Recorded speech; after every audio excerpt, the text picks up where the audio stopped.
The United States makes the UN work when it wants it to work. And that is exactly the way it should be, because the only question to the United States is what's in our national interest. My name is John, and the International Criminal Court is now in session.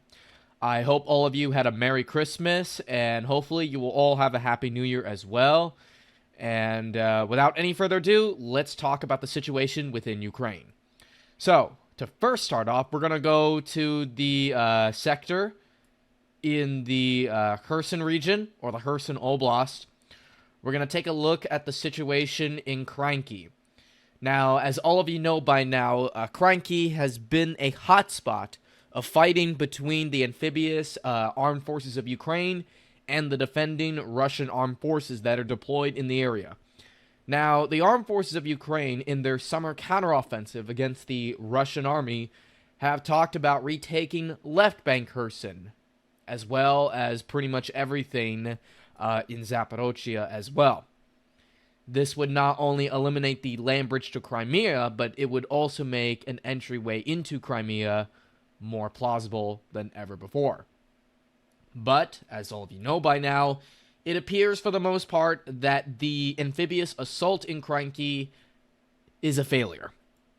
In fact, the Kiev Independent, which is a pro-Ukrainian newspaper or online publication within Ukraine itself, has already described this as a suicide mission. And, as you can all see, most of Kranky, if not literally a small portion of it, is literally either a gray zone now or under the Russian control, and only like this small center part here is still under Ukrainian control. But there are reports, though, on the front that the Ukrainians will withdraw from Kranky completely by early 2024, except in the fact that they are not capable of having a successful bridgehead in the area with the heavy amount of casualties that they're taking on the front. There have also been talks, by the way, of Russian fighter jets and Russian ships being taken down in the Black Sea. Now, of course, these losses are not independently verified, so I encourage every single one of you to take those reports with a huge grain of salt. But, to get away from that, let's move on. So, we're going to now talk about the situation in Zaporozhye Oblast. Now, as all of you know by now, since summer 2023, Robotone was a large battle that took place between the Russians and the Ukrainians. And the Ukrainians, despite the fact that they captured Robotone, they were struggling hard to take control of this one single village in the entire Zaporozhye Oblast, which is a huge province within Ukraine. And reports have been coming out as of late that the Russians are advancing on Robotone, and they are getting close. They're like advancing up north, and there are now fears within the AFU itself that the Russians could create some sort of a cauldron surrounding the deployed armed forces of Ukraine men in Robotone and essentially wiping them all out. This would, of course, be a massive disaster, not just from a strategic standpoint, but also from a political standpoint as well. As all of you know by now, President Volodymyr Zelensky has been struggling to get Western aid for Ukraine, not to mention that the war in Gaza has also distracted the West as well from Ukraine too. And then you also have the conflict within Myanmar, the conflict within Sudan, and also the situation on the Mexican border in the United States. I mean, there's a lot of things that are not going Zelensky's way right now, and also the economy is not in the best shape. So don't be surprised if the continued bogging down of aid to Ukraine continues because of those reasons. Political disputes within the U.S. and also disputes within the EU, because now I'm hearing that the Ukrainians now recognize Slovakia, Hungary, even freaking Poland of all places, and even Austria for some reason, which is mostly a neutral country. They see them for some reason as threats to Ukraine's security or what. I mean, they're getting very, very paranoid to the point where it's turning a lot of heads within the European continent itself against Ukraine. and almost so bad to the point where they now might consider switching sides to join Russia. But of course, all of this remains to be seen. The situation for Ukraine could get better next year, early next year, when Congress resumes their, negotiations. Or they could continue to bog down the Ukraine aid because, as all of you know by now, election 2024 is coming up. And Joe Biden's poll numbers are in the floor. They're like literally dig deep within the toilet bowl. Like, it's bad. It is not looking good for Joe Biden at the moment. And don't be surprised if he may lose next year due to a bad economy, but also a lot of people in the United States also turning against aid to Ukraine. But now, to turn over to the Donetsk Oblast. Basically, the hotspot of the whole war. I mean, it's always been the hotspot. Once the Lugansk Oblast fell to Russia, most of the part, like 99% of it fell in summer 2022. The Donetsk Oblast has now been the centerpiece of fighting in Ukraine. And it's also the most fortified, most popularly, population-dense area in Ukraine. So there's a reason why both sides are struggling to either hold on or to gain ground in this area, because it's so fortified. Like, there's just no way to really achieve major successes here without getting your troops killed and losing a lot of hardware in the process. It is a massive challenge for both Russia and Ukraine. So, where do we begin? Because there has been a lot of news coming out of the Donetsk Oblast as of late. Let's start off with Marinka, which is one of the last key suburbs in the vicinity of Donetsk City, which is arguably the capital of Russian-occupied Ukraine.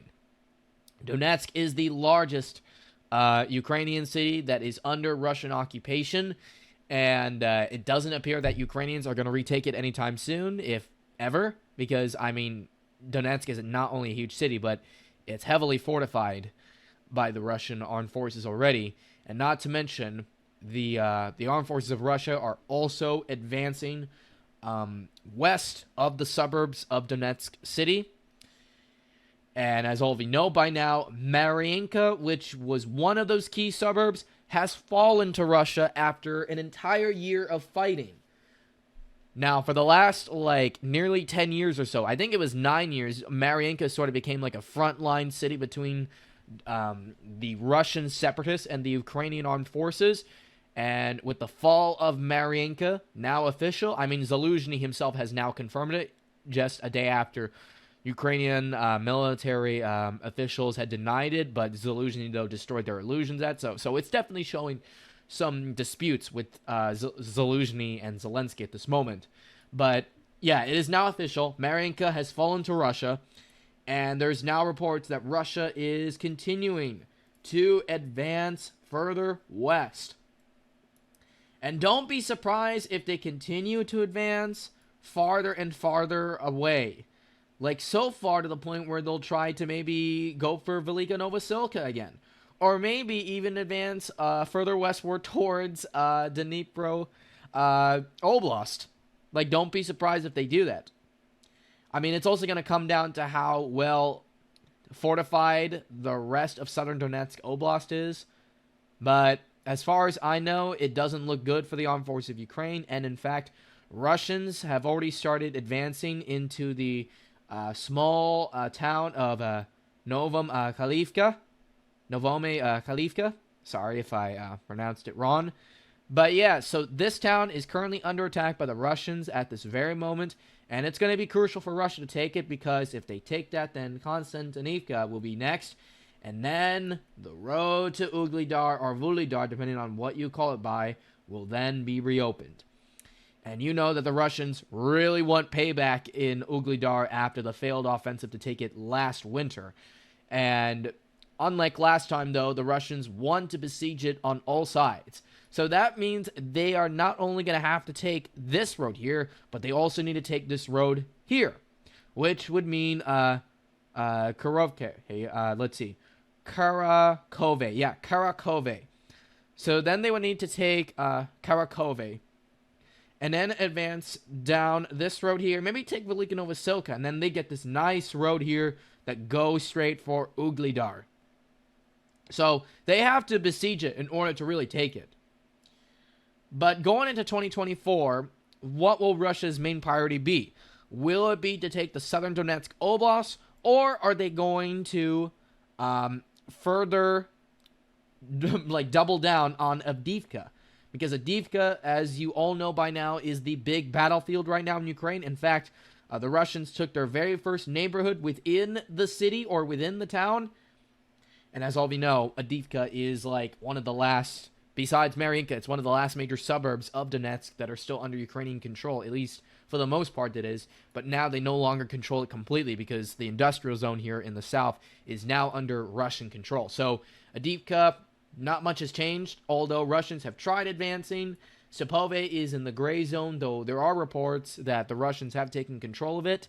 But at this time, Avdiivka is still very much tightly contested. And we cannot really say too much because there's a lot of fake news coming out of there with reports of both Russian and Ukrainian losses. But still, keep an eye out on Avdiivka because in early 2024, this is going to be one of the decisive battlefields in Ukraine. For sure. Not just throughout early 2024, but all of 2024. It's very important. Because if Avdiivka falls to Russia, then all of that shelling of Donetsk City, it will either slow down, if not completely stop altogether. But they also got to advance further, as I said, further south, of course, of the Donetsk Oblast, in order to really lock up Donetsk City for good from Ukraine. Anyway, let's move on to, I guess, let's see here. I've heard reports about gains just west, or no, like east of Ternay. And it's on this little river here. It's not the Oskar River, but if they take Ternay here, then that would mean essentially that Liman is in play. In fact, I think throughout 2024, there is no question in my mind that Liman is going to be back in play, and the Russians will look to get their revenge in the area. I mean, they have to. Liman is literally strategic. More strategic, arguably, than Bakhmut. Because if Liman falls, then a door to Slavyansk is opened. Though, as you all know by now, the Russians did have that door to Slavyansk opened, but it didn't matter once the Ukrainian counteroffensive in Kharkiv happened. But also, Izium fell too, so that didn't help. But yeah, nothing much is going on in the Kupiansk Oblast at this time. But I would, again, as I said, with Avdiivka, keep an eye out on this area here because the Russians are going to attempt to advance here, and they really want to take control of the Oskar River, which would give them that leapfrog entrance into Kharkiv Oblast proper. But now, let's get on to another hot part of the front, Artyomovsk, a.k.a. Bakhmut. Now, as all of you know by now, the armed forces of Ukraine have collapsed in the vicinity of Artyomovsk. The Ukrainians, as all of you know, throughout summer 2023, were all hyping. They were all getting excited about wanting to retake the city of Bakhmut from Russia after they lost it in the offensive, mostly orchestrated by Yevgeny Prigozhin and his Wagner PMC. But months later, and of course, almost into 2024, Prigozhin has now passed away due to the plane crash, which took his life, along with Dmitry Yukin in there, and maybe a couple more Wagner officials. And the Russian army has now taken full control of the front. But yeah, it appears, as many Ukrainian servicemen have feared, the front within Artyomovsk appears to be the main concentration of focus now. So sort of Russia wants to give out that element of surprise on the armed forces of Ukraine. And it appears, according to this map made by my friend Dejoslav Hendrik, you see the Russians are advancing in big areas. On the 26th, they pretty much have locked up the road of death. In fact, as all of you know also by now, Kromovia has fallen to Russia, which further locks up Artyomovsk.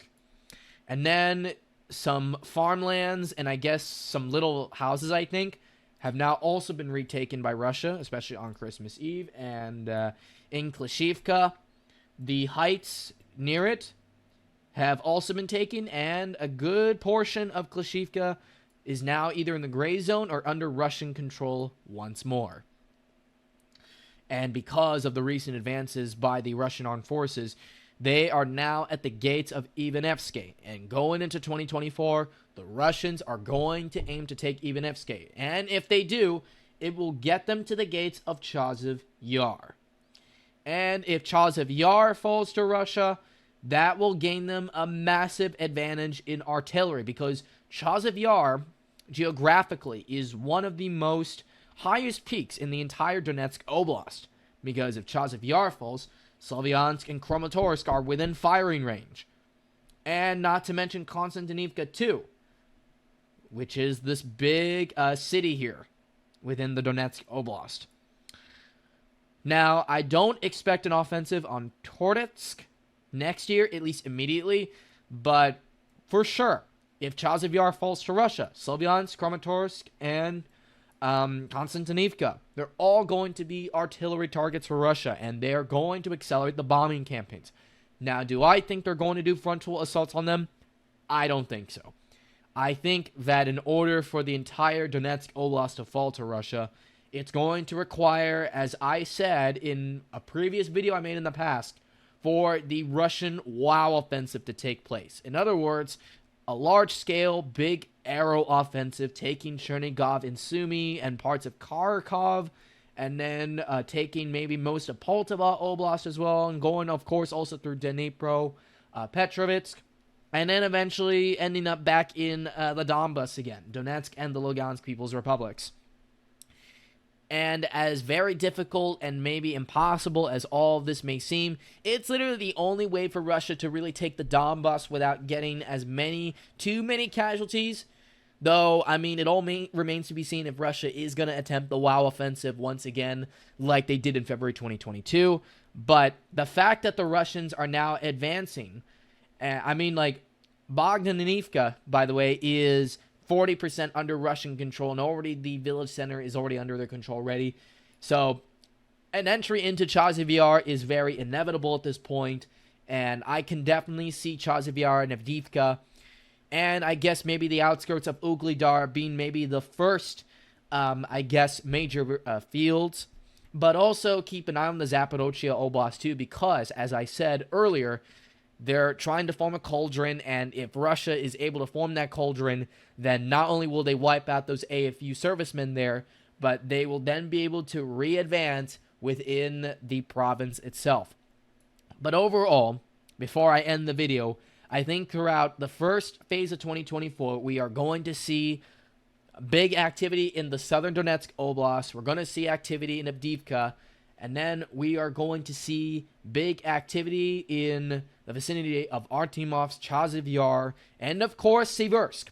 Don't forget that. Now, do I think the Russians are going to attempt an offensive on the Oskoy River? Oh, absolutely. I think so too. They're going to be very busy throughout the first half of 2024.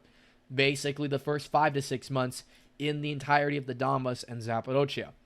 But the WOW offensive, I honestly believe that the best time to launch that big, large-scale aero WOW offensive, it's definitely going to be summer 2024, because the ground by then will be completely dry, the mud season will be over, and I just don't see Russia launching the big WOW offensive right now, at least not this winter, because I think after what they experienced last year in February 2022, I don't think they're going to do that again, at least at this period of the year. They're just not going to. So that is why I think they're going to do it in summer instead. And they're probably going to do it at night too, because they don't want to make it too obvious, but we'll just have to wait and see. But yeah, Ukrainian infrastructure is continuously under attack every day. Political support for them is shrinking, and they're losing territory, which is pretty bad news going into an election year for the United States. So that is going to do it for today's video, everybody. I hope you all enjoy it. I hope you were all informed by what I've told you about today. Comment below the video on what you think of the current situation in Ukraine right now, and I look forward to seeing you all next time. So I hope you all take care. Have a happy New Year 2024, which will be Year of the Dragon, by the way. And I'll see you all next time. Peace out.